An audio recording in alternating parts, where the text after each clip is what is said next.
Lucknow Samajwadi party कार्यालय पर पूर्व पंचायत अध्यक्ष विजय बहादुर और उनके सैकड़ों समर्थकों ने थामा समाजवादी पार्टी का दामन। समाजवादी पार्टी के राष्ट्रीय अध्यक्ष अखिलेश यादव ने पूर्व जिला पंचायत अध्यक्ष विजय बहादुर को सपा में ज्वाइन कराया। अखिलेश यादव ने भारतीय जनता पार्टी पर जमकर साधा निशाना। उत्तर प्रदेश सरकार कमजोर हो गई है, इसलिए शिक्षकों की अटेंडेंस और ध्वस्तीकरण पर रोक लगा दी है। अखिलेश यादव उत्तर प्रदेश सरकार ने अभी शिक्षकों के अटेंडेंस को स्थगित किया है, लेकिन सरकार कभी भी इस फैसले को ला सकती है। अखिलेश यादव बीजेपी में कुर्सी की लड़ाई हो रही है, कुर्सी की लड़ाई में जनता परेशान है। अखिलेश यादव उत्तर प्रदेश के सैकड़ों गांव बाढ़ की चपेट में है। बाढ़ से निपटने के लिए सरकार ने क्या व्यवस्था की है, कहिए तो सरकार यह भी कह दे कि बाढ़ आई ही नहीं थी। अखिलेश यादव।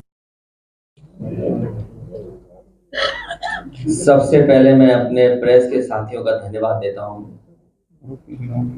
आज इस कार्यक्रम में आप सब बड़ी संख्या में आए हैं। विजय बहादुर पूर्व में रहे जिला पंचायत अध्यक्ष, मैं इनको आज समाजवादी पार्टी में शामिल कर करके और साथ ही साथ इनके साथी सहयोगी आए हैं, मैं उन सभी साथियों का बहुत बहुत धन्यवाद और आभार प्रकट करना चाहता हूं। हाल ही में जो संविधान बचाने के लिए जो आह्वान किया था, पीडीए की लड़ाई को और मजबूत करने के लिए लगातार इन्होंने और इनके साथियों ने हमें जमीन पर मदद करने का काम किया है। जो इनका संघर्ष रहा, इनका सहयोग रहा, उसका परिणाम ये हुआ है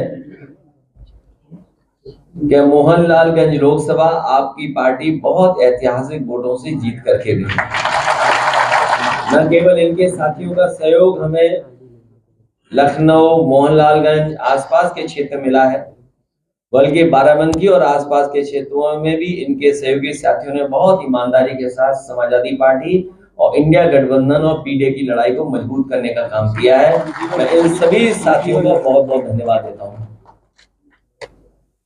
हमें उम्मीद है कि आने वाले समय में इनके साथी सहयोगी और समाजवादी पार्टी के साथ मिलकर के समाजवादी आंदोलन को और मजबूत बनाने का काम करेंगे। हाल ही में जो सरकार फैसले ले रही है, ये सरकार जो आपस में लड़ रही है, इनके फैसले भी जल्दीबाजी के हैं। जहां शिक्षकों को परेशान करने के लिए जो सरकार ने फैसला लिया कि ऑनलाइन डिजिटल अटेंडेंस ली जाएगी, समाजवादी पार्टी ने उसका विरोध भी किया। और आपके माध्यम से मैं कहना चाहता हूं, यह फैसला स्थगित नहीं होना है।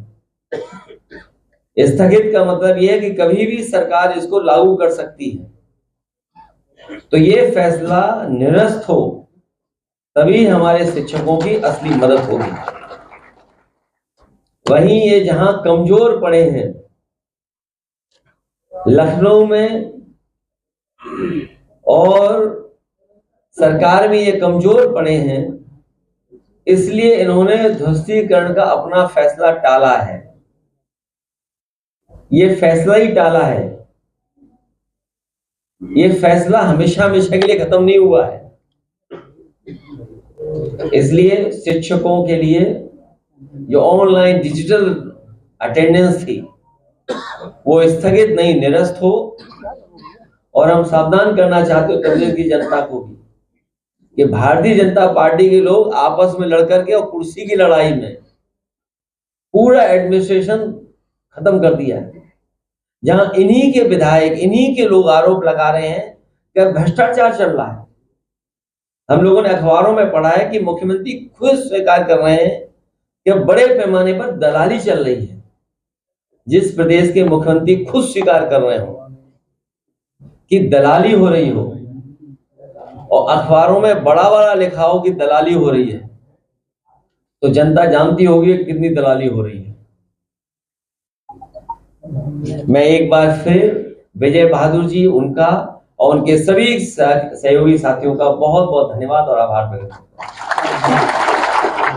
आज 5 अलीजाज में मीटिंग बुलाई गई है, लेकिन उससे पहले जो केशव महोदय है वो दिल्ली पहुंच गए और उन्होंने ट्वीट भी किया है कि संगठन सरकार से बड़ा होता है। आप लोग समाजवादी पार्टी और आपकी तरफ से भी एक ऑफिशियल ट्वीट हुआ है इस मामले में। भारतीय जनता पार्टी अपने हारे हुए लोगों के साथ खड़ा होना चाहती है या हारे हुए लोगों के साथ खड़ा होना चाहती है। सर, ये लखनऊ में ध्वस्तीकरण का जो आदेश था इसको रोक दिया गया, क्या उस चुनाव को लेकर ऐसा किया गया है? ये क्योंकि कमजोर पड़ गए हैं, ये सपा के नेता वहाँ ये अनुराग पटेल कमजोर भी पड़ गए गए थे हैं। वहाँ। एक दूसरा जो बाई इलेक्शन है, आप सही कह रहे हैं, 2 केवल ये फैसला टला है। अध्यक्ष जी, जिस तरह से अयोध्या मिल्कीपुर को लेकर आने वाले दिनों में प्लान क्या है, क्योंकि आपने तुम्हें क्यों प्लान बता दें, तुम बीजेपी का आदमी हो। नहीं, ये पहले प्लान बताया नहीं, अब क्यों बता देते हो? अगर आपको प्लान बता देंगे तो ये लाइव हो जाएगा प्लान हमारा। उपचुनाव में 10 की सीटों में से कितनी सीटें जीत रही है इंडिया गठबंधन? अभी जैसा परिणाम आया उससे बेहतर परिणाम आएगा। लेकिन आप जैसा प्रदेश के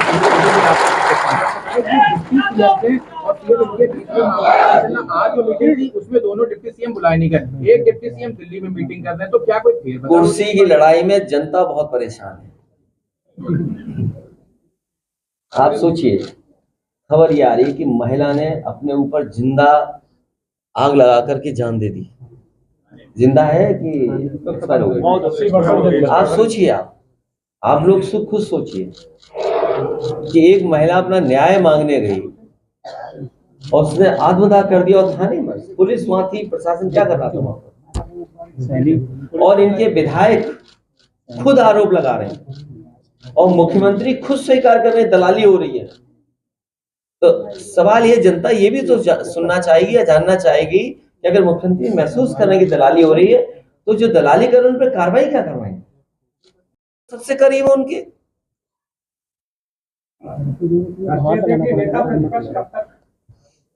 अब सदस्य आप नहीं तो आपको बना देता।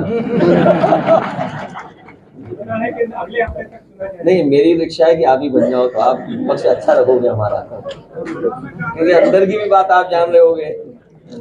सर, उत्तर प्रदेश में बाढ़ की समस्या है, उसको लेकर किस तरह से? बाढ़ के अलावा देखिए, इसीलिए मैंने कहा ये सरकार कुर्सी के चक्कर में जनता को अपने हाल पे छोड़ दिया। कोई कह रहा है कि इतने गांव हैं बाढ़ की चपेट में, 1400 गांव। कोई अखबार लिख रहा है 900 गांव है बाढ़ की चपेट में। सच्चाई कम से कम ये सरकार बताए कि आखिरकार कितने गांव हैं चपेट में, क्या उनकी मदद हो रही है। कल सरकार कह देगी कि बाढ़ आई नहीं क्योंकि बाढ़ का पानी निकल जाएगा। जब जरूरत थी तो सरकार कहां थी? और जब मुख्यमंत्री जी के अपने गृह जनपद में बाढ़ हो, पूरा गोरखपुर में पानी भरा था, अब 2 दिन में बाहर निकल गया। तो जब मदद की जरूरत थी तब सरकार कहां थी?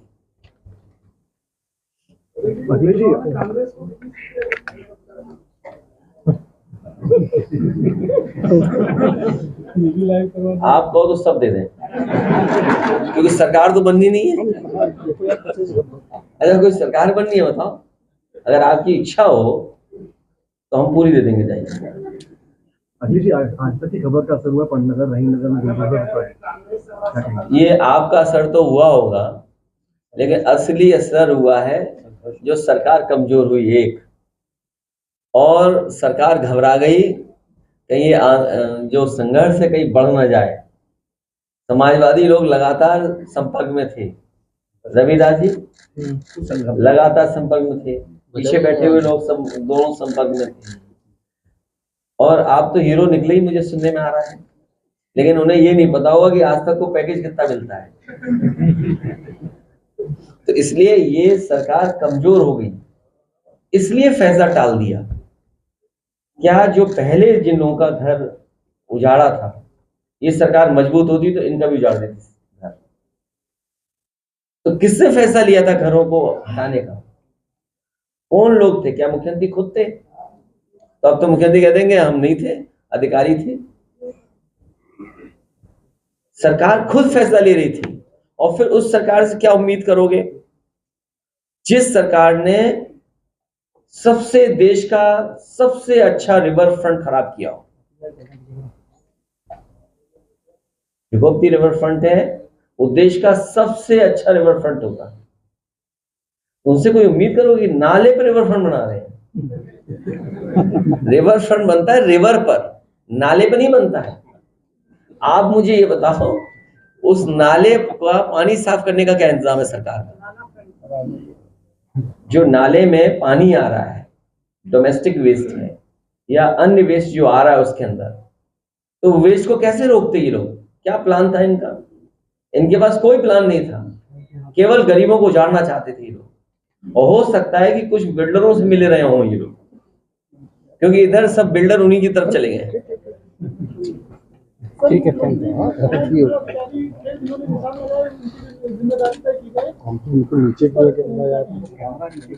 मेरे पत्रकार साथी, उन्होंने ही कराया, वही रंग में डाल रहे हैं। करा तो उन्होंने ही ना, सरकार का ही फैसला था। ये अधिकारी फैसला इतना बड़ा नहीं ले सकते हैं, ये सरकार का फैसला था। ये आप इस तरह बात को मत हटाइए। सरकार कमजोर पड़ गई, इसलिए हो गया, उपचुनाव आ गया, घबरा गए कि 10 ना हार जाएं, इसलिए फैसला टल गया। सरकार कमजोर हो गई है सर। बजट कमजोर सरकार से किस तरह के बजट की उम्मीद कर रहे हैं आप? प्रेस को ज्यादा मिलेगा।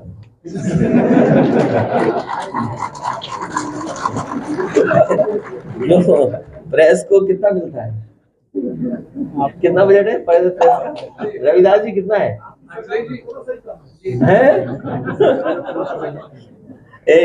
इतना सच मत बोलो हमारे। अगर ये सही है, इस अखबार को बीच बीच में कम मिला है। ये अपना सच बता रहे हैं। बजट पे कुछ बोल नहीं, अब बजट पे जब आएगा तो बोलेंगे। अभी सर एक बात बताइए, नहीं, हमारा देखिए ऐसा है, बजट पे तो केवल एक ही पक्ष है। बजट का केवल एक पक्ष है कि जब ये देश की सरकार ये कहती है कि 5th लार्जेस्ट इकोनॉमी बनने वाली है और बहुत जल्दी 3rd लार्जेस्ट इकोनॉमी भारत की हो जाएगी। उसमें उत्तर प्रदेश जो अपना सपना देख रहा था कि $1 ट्रिलियन की इकोनॉमी होगी, तो उसके लिए दिल्ली सरकार ने क्या सहयोग किया और दिल्ली सरकार ने क्या मदद की? पहली बात कि हमारे उत्तर प्रदेश के मुख्यमंत्री जी ये कहते रहे हैं कि उत्तर प्रदेश की $1 ट्रिलियन इकोनॉमी कर देंगे। उसमें दिल्ली सरकार की क्या मदद थी, कितना सहयोग किया? और फिर जो ग्रोथ रेट चाहिए यूपी को, वो 35% की चाहिए, तो उस 35% ग्रोथ रेट के लिए क्या मदद किया दिल्ली सरकार ने? और फिर दिल्ली सरकार ये बताए कि पर कैपिटा इनकम क्या है लोगों की। अगर 5th लार्जेस्ट इकोनॉमी है और 3rd लार्जेस्ट इकोनॉमी बनने वाली है, तो प्रति व्यक्ति आय क्या दुनिया के उन देशों के बराबर होगी या हुई है कि नहीं हुई है? बस, वरना ये सब आंकड़े हैं जनता को धोखा देने के लिए। बहुत धन्यवाद हमारे प्रेस के साथियों का।